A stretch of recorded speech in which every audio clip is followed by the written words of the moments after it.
mantra.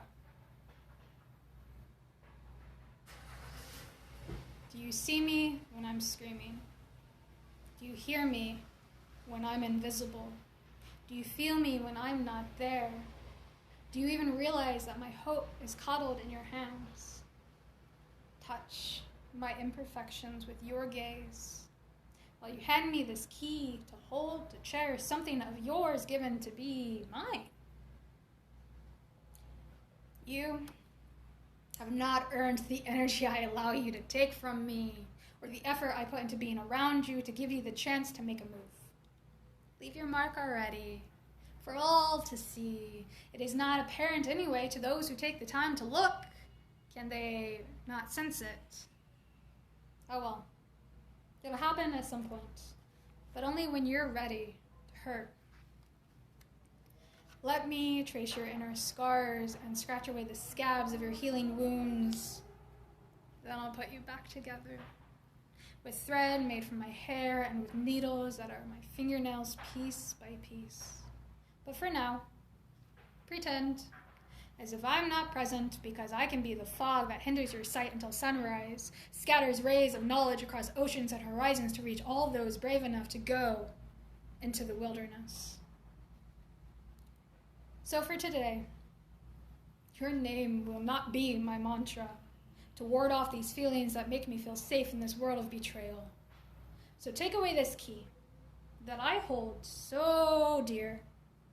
On the thread of confidence that proves that you believe in me, turn your eyes away when I cry, to pretend as if I don't exist. I'll smile as if it's fine,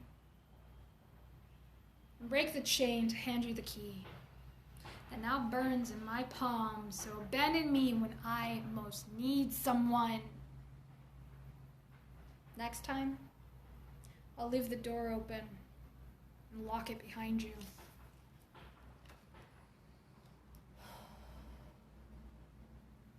So, interesting thing about these poems, the beginning ones, is that I wrote these when I was 16 through 18, like I mentioned in the intro, and I was being groomed by older men. When I was 16, I met someone, and he was 26 at the time, and we started dating. After that, I dated someone who was 27. When I was 17, I got with someone who was 33 at the time. That's how old my partner is now, my current partner. I'm 29. So reading these poems is intense for me. But the thing is, I've modified them. The first book, I wrote spells against myself. I had entwined my energy with these icky people, and I had just given my power away, because being raised as a woman, that's what you do to be desirable, to be quiet, be small, give up your power. It's not yours to have. You don't have much of it anyway, so it doesn't matter. I'm watching dragonflies fly by in the plants, and it's so pretty, and the spider webs are sparkling in the sunlight.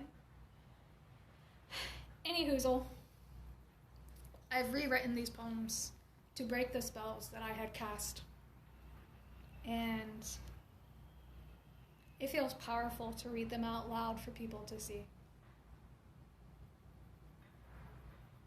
I still wonder if I should try to tell the community about what happened with names, because these men who were mucking about with me when I was a child, a teenager, they're still active in the community, and it's a bit uncomfy, and it makes me definitely shy away from performing locally, and that kind of breaks my heart.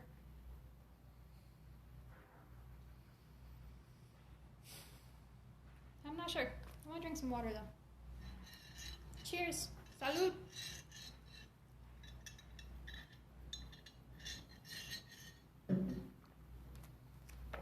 Also, hi Jason, if you're still here.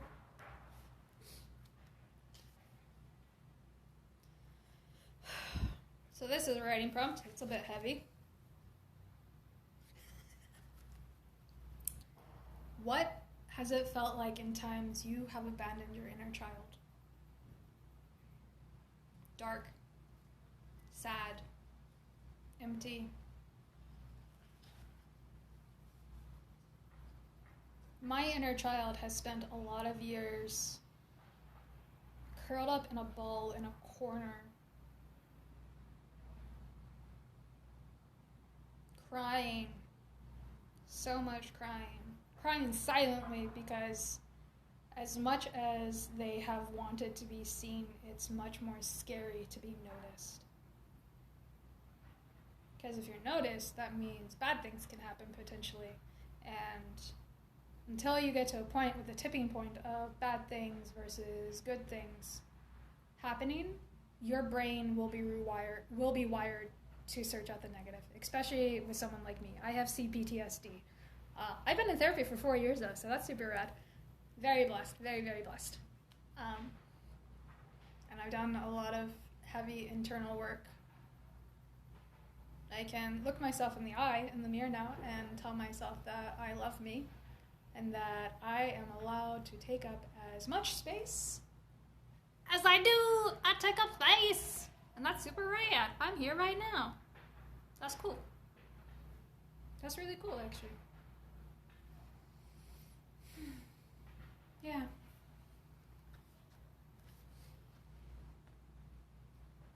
Ooh, this one's really cute. What does your inner child haven look like? I described mine in the intro. And it kind of changes, because, like,